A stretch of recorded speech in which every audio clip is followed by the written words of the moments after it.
Hello, Booktube. I is back. I hope you're all okay on this merry Monday. The weather report in the UK right now, it is nice. It is, but it's that heat, Joe, where it's just muggy as all give up. It is warm. Where it doesn't matter what you wear, you're gonna sweat. It's like that right now, especially me because I'm a runner. Running in this, you need to take some water out with you, definitely. Anyway, I thought I might do this little video from a couple of videos that I've seen. It's like the evolution of a reader. It's not really a tag, it's more questions of how your reading has changed since you really started to pick up. It's only 4 questions, so I don't think this is going to go on for too long. But if I start waffling, I start waffling, don't I? So, question one. What you read, how has your taste in books evolved? Oh, right. I never used to read that much as a kid or a teenager. I was much more considered than going out, and playing footy and whatnot. So I guess I really didn't really start doing serious reading till the start of the previous decade. It's basically when I came back from backpacking, and it's where I started picking up books and reading them because that's all I did when I was backpacking, to be honest.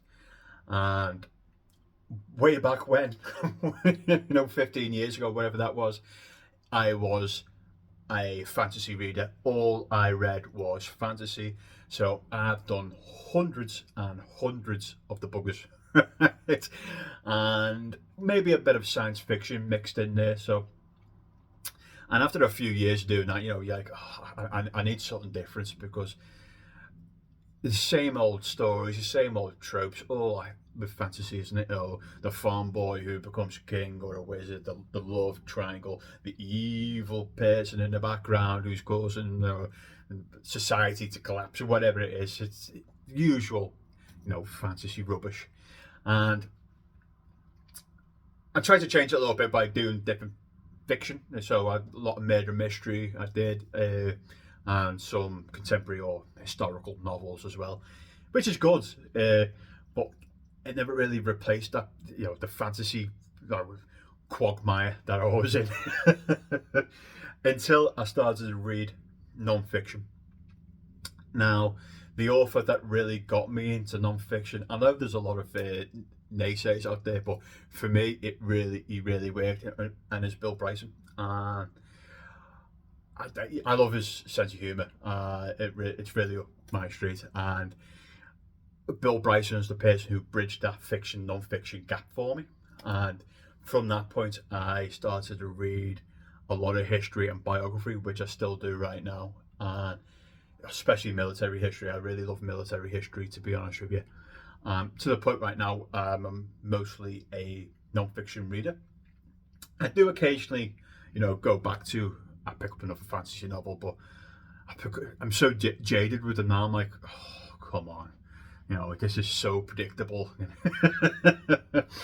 And yeah, so that's where it's basically up to now. I am primary non-fiction reader, but I do go back and do science fiction and fantasy. No problems at all. So, question number 2: how you read. Has the format of your reading changed that much? It has. So again, way back when, 15 years ago, I was just physical copies all the time, and it was physical into the point where I started to blend a bit of audiobook in there. And the reason why I started audiobooks is because I started to run. About 10 years ago, I was a big lad, long hair, big beard, and I was about 19 stone. I was a monster.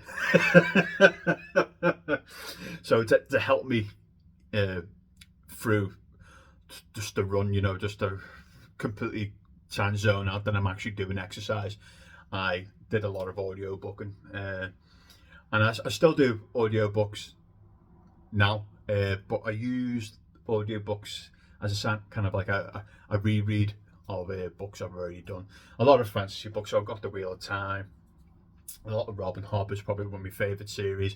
Malazan, Dune. I do a lot of rereading, re-listening, whatever you want to call it. Uh, and physical right now has also been completely dropped off. Digital. My Kindle is my life right now. My work, I'm usually a lot on planes, trains, and automobiles, so the Kindle is handy, to say the least.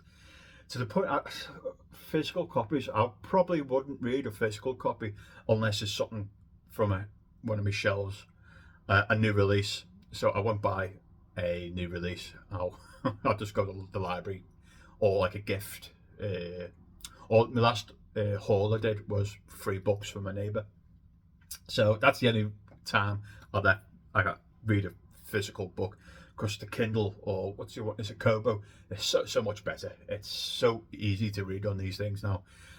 I've got the Kindle Paperweight. I'm not sure if it's like that on the rest of the Kindles, but the on and off switch is on the bottom where you put in your hand.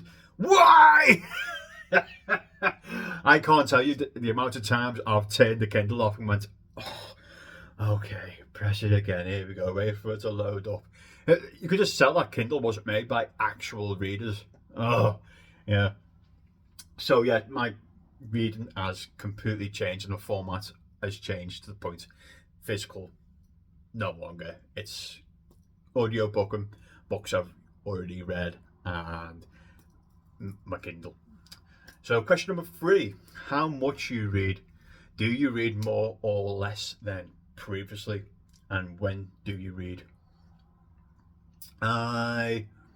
When I started way back when, I can't remember the top of my head, maybe 100 books. I have no idea. I can't remember. And I do close to 200 now, so doubled my reading. And I think the reason how I've managed to double it is the Kindle.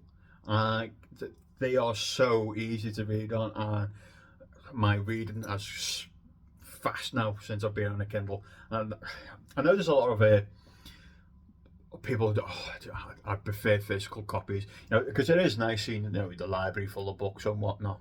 But the electronic readers is where it's at now. It makes complete sense. I know there's a big argument of like, well, you don't own the books that's on the Kindle. I'm like, oh, okay, yeah, whatever. But yeah, so maybe I've doubled my reading. And when do you read? So I go for me run in the morning, so I'll have me audiobook on then. If I'm on a plane, train, or automobile, I'll have my Kindle.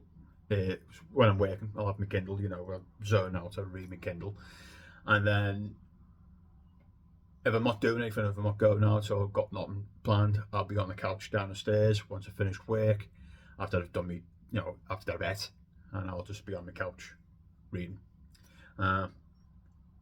So yeah, that's nearly doubled my reading. And when I read in the morning, when I can, and then definitely when I started to relax, the unwind on the day. So question number 4: how has Booktube changed you as a reader? Don't think it has. It was much more me doing it than Booktube. I guess what you can say about Booktube, I've started to read books. Have I? I don't know. I'm trying to think. It wasn't non-fiction. I picked up that before I watched Booktube. I read all the genre. Mind you, okay, it's very, very niche, but I've never read a Western until this year. And that's for us in the month. Yeah, it's this month. It's June. The Booktube event is June on the Range, which is you read a Western. And never read a Western before until I read Shane, which was all right. I thought it was a fairly decent book. So that's probably the only time that Booktube has changed my reading. And that's it, folks. So that's the evolution of a reader, how my reading has changed in the past 15 years. And I hope you liked it, and catch you later. See you later, Booktube.